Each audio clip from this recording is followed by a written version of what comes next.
জানেন কি কেন শ্রী চৈতন্য মহাপ্রভুকে দুইবার বিবাহ করতে হয়েছিল? এর পিছনে লুকিয়ে আছে এক বিদায় বিধারক বিরহের কাহিনী।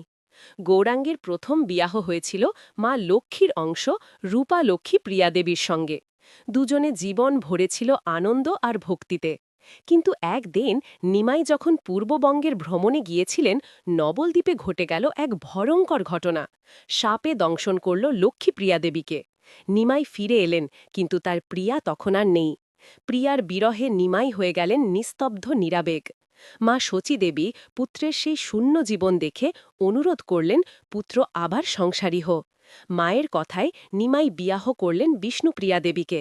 কিন্তু কে জানত এই সংসারও দীর্ঘস্থায়ী হবে না, কারণ শীঘ্রই আসছে এক নতুন অধ্যায়, যার নাম সন্ন্যাস, যেখানে শেষ হবে গৃহজীবন, কিন্তু শুরু হবে চিরন্তন প্রেমের ত্যাগগাথা।